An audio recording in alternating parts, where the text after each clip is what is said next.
What's going on today, guys? Today we're going to be installing lowering springs on the 1987 C10. I've already done the driver's side. There's the factory spring that came with it. So what I did, I ordered a set of Moog, just 3/4 ton springs, stock height. I cut a coil off and then I heated them up so they would sit in the control arm pocket correctly. I only heated just a little bit. I used like an abrasive death wheel on my grinder to cut them off. So the lighting wasn't very good on the driver's side, so I'll go ahead and record just doing the passenger side. The way I'm going to do it should be pretty simple, removing minimal stuff. We'll still leave the rotor and everything on, so that way we're not worrying about it. May even be able to leave the caliper on. I'll find out in a few seconds. I pulled the caliper off on the other side, but we may be able to even leave it on if it'll allow the lower control arm to drop enough. But that's what we're going to be doing today. I'm going to get to it. I've decided I'm just going to go ahead and remove the caliper and tuck it out of the way for now. You just need a 3/8 Allen head to get back behind it and remove the caliper pin.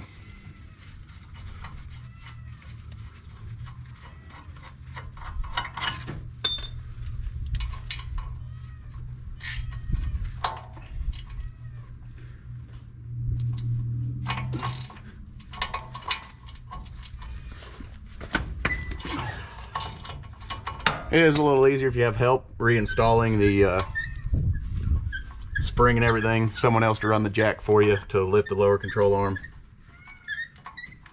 But I'll have my wife come out and help do that.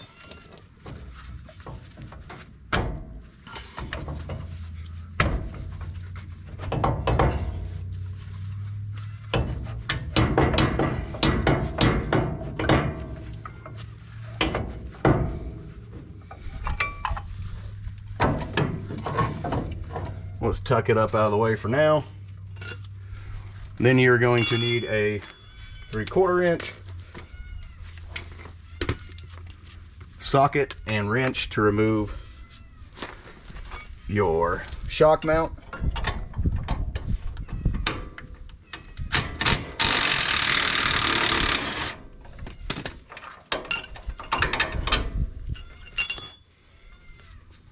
Then you can just leave it there for now. And you're also going to need a 9/16 socket and wrench to remove the sway arm if you have one. This one does, so we're just going to go ahead and remove it.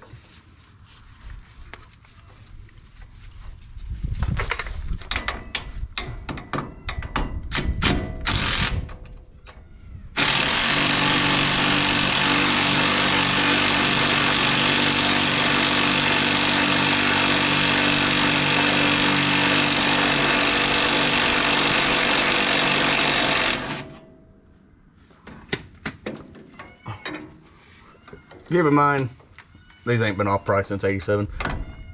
Well, they might have been off at one point because there are lowering spindles on this already. I think they're 2-inch spindles, so we're going to go with a 2-inch spring, giving us a drop of 4/4. And at some point, I'll go back and remove a couple leaves out of the pack on the rear.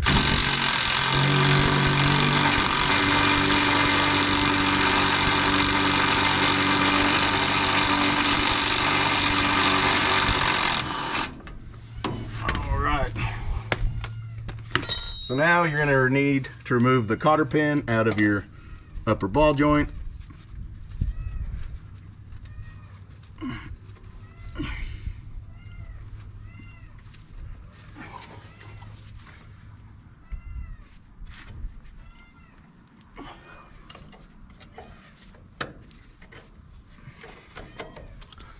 I'll have a new one to put back in there, so I ain't worried about it. So you'll need, next you will need a 3/4 inch socket to loosen the upper ball joint nut.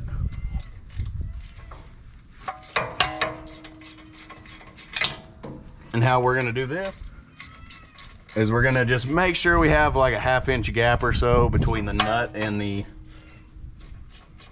like 1/2 inch of threads exposed.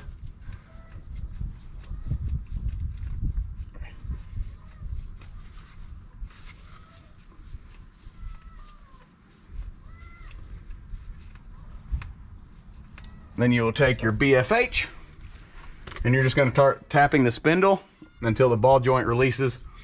That way you're not using a pickle fork and messing up your ball joint boot. Since we're going back in with it, we're just going to tap the control arm.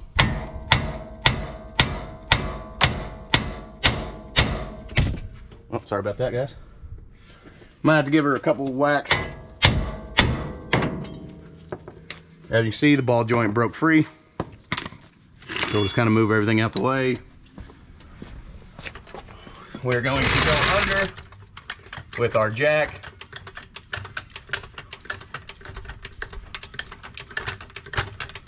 Pick up on our control arm.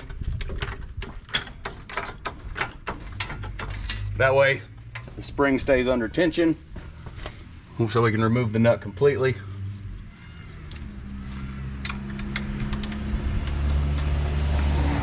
Coil springs are under tension. You don't want to take coil spring to the face or any other issue like that.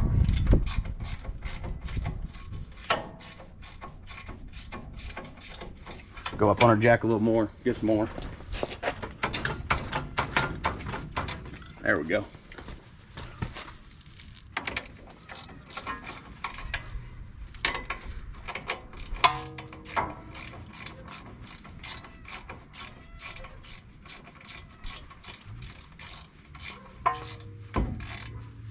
Go.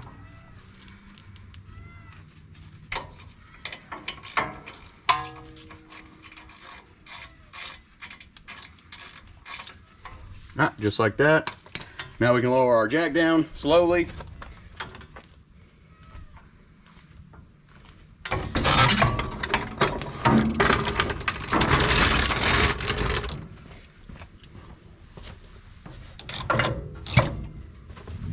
Spring should be pretty close to falling out of the pocket. Might just have to give her a little tap with the hammer.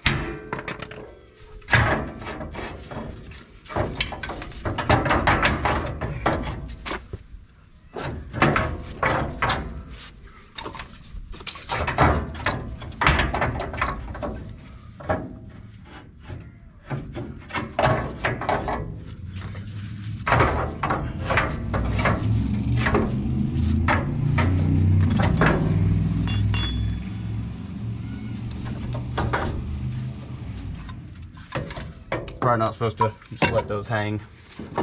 Pro tip.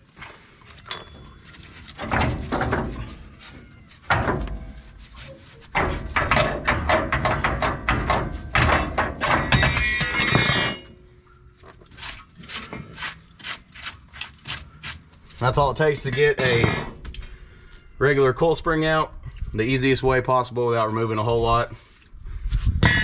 Now I'm gonna go grab my wife so she can help run the jack and we can start putting this thing back together. All right, about ready to slide the jack under?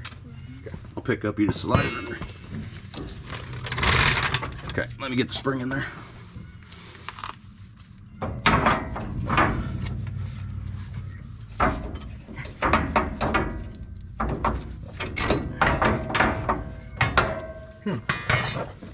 I think this one wanting to go in.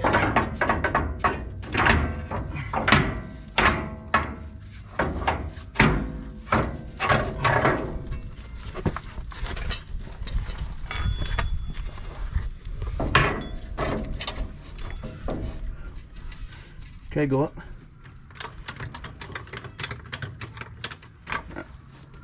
Okay. Go up, baby.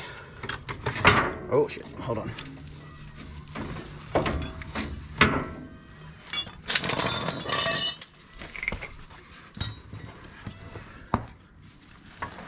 Okay.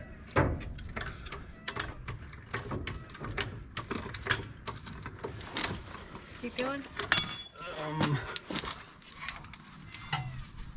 hold 1 second.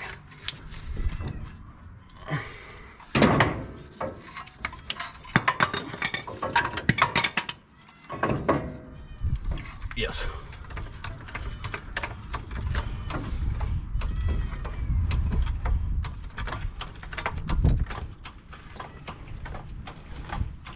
Keep going. Hold up. Okay.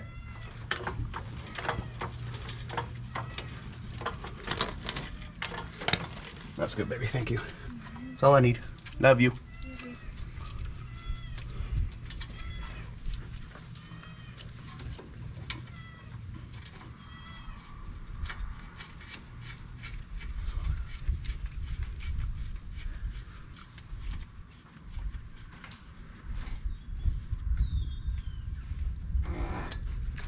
Oh, that's why you need a second person, so that way you can get the spring seated in the pocket correctly while someone goes up on the jack, so you can kind of guide the ball joint back into the upper, or the spindle, the upper control arm ball joint back into the hole on the spindle. Then you can start reassembly. It's all pretty simple, so we're just going to start going back with it. I'm just going to tighten up my upper ball joint first.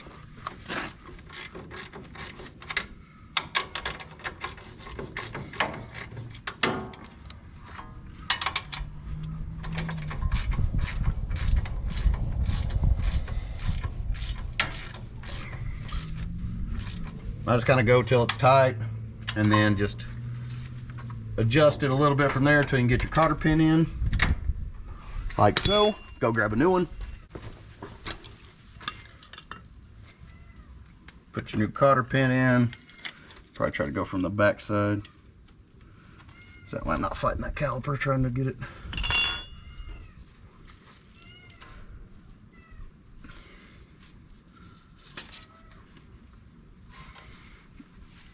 All right, new cotter pin is in. Next, I'm gonna just put my caliper back on. So I gotta get my brake pads back in there.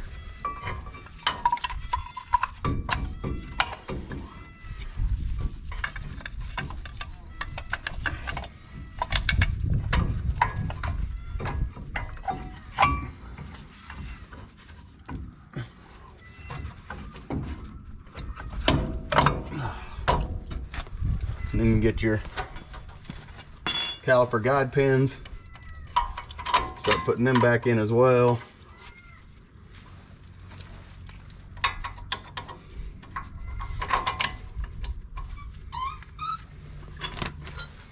Get your 3/8 Allen, tighten those up.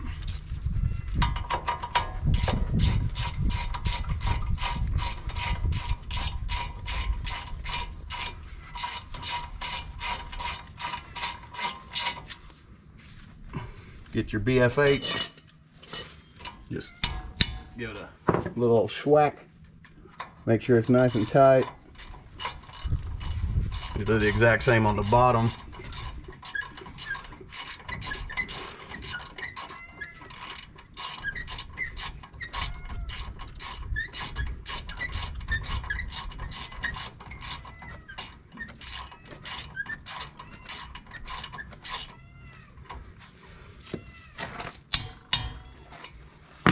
All right, now we can release our jack.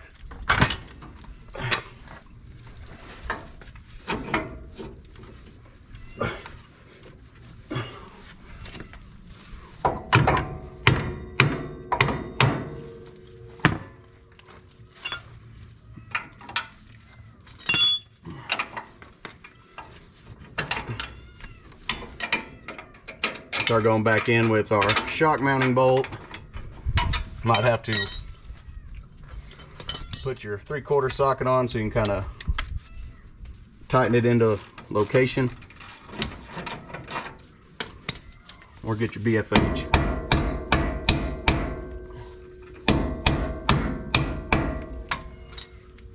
They're kind of a pain, but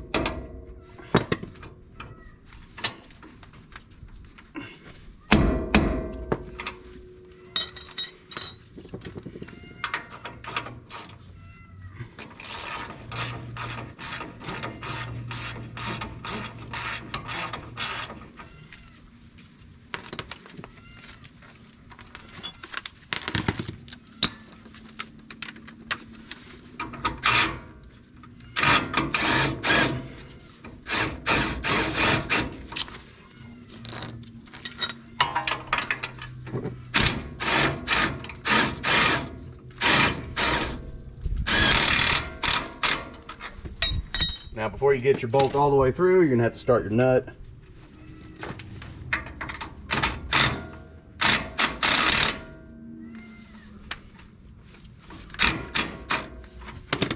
Otherwise you'll never get it on there.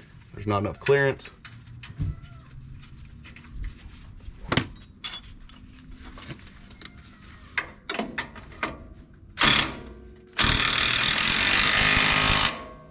Now if that's back on, you can get your jack out of the way.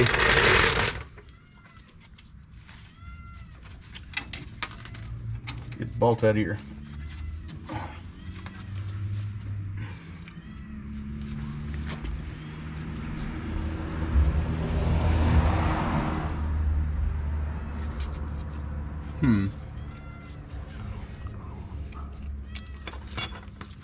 Try to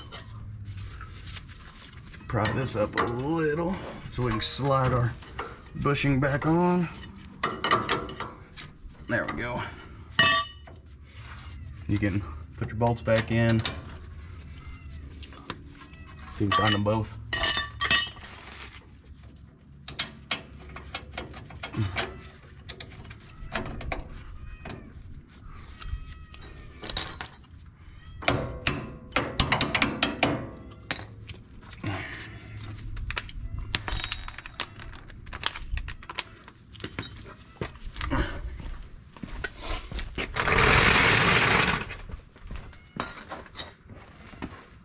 And then you can start tightening up your sway bar bushings, bolts, once you put nuts on them, obviously.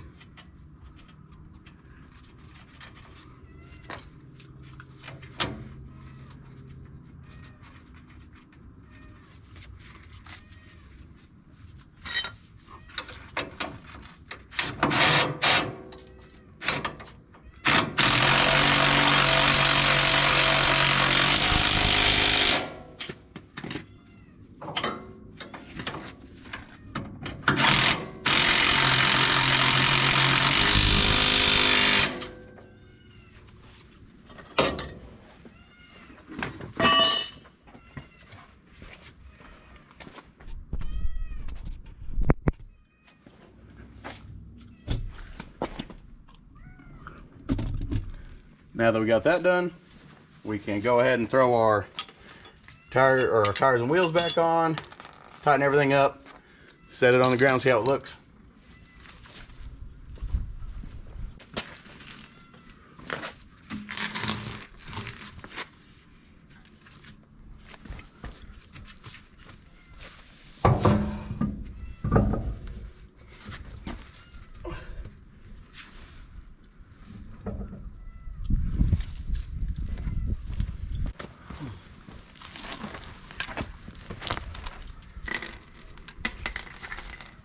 Have these deep reach sockets.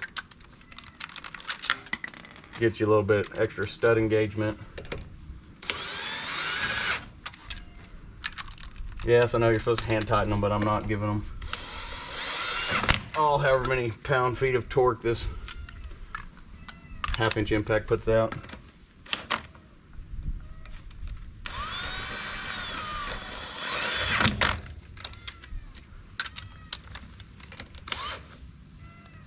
If it binds up, I stop.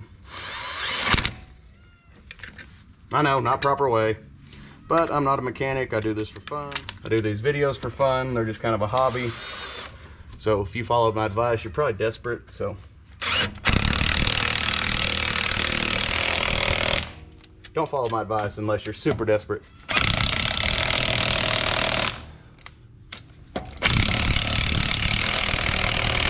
But with that being said, I mean, nothing's ever catastrophically went wrong with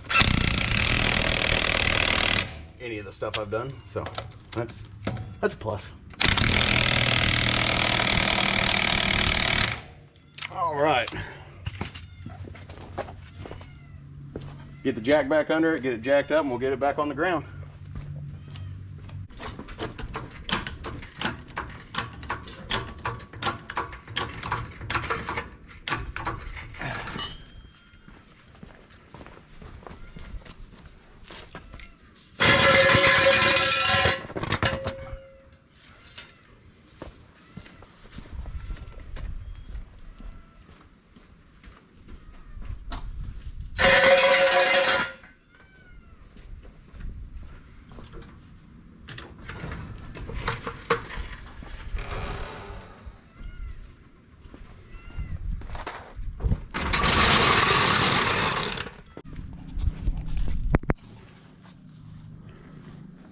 That only took about 20 minutes to drop the new springs in.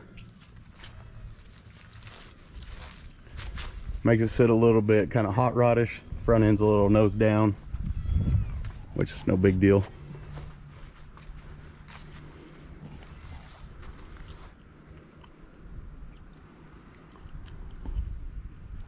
Actually makes it set quite a bit better. There used to be a pretty big gap up front, which we can get away with running a little bit bigger tire. A little bit taller tire anyways. Kind of fill that up a little bit. Or our next option is go with a 3-inch spring and a 3-inch spindle to even fill up that a little bit more. But I'm relatively happy with how it turned out. I am probably going to pull the overload spring on the rear, soften up the spring rate. It rides pretty good now, but figure we might as well knock that out as well one of these days. Well guys, that's the simple way to install some coil springs. Lower springs, regular height springs. Lower would probably be a little bit easier to install that way than stock height, but that's the way to do it. Not saying it's the right way, but that's the way I did it. Everything worked out well. I'm about to button everything back up, and we're going to take it for a test drive. I'll bring y'all along for that one as well.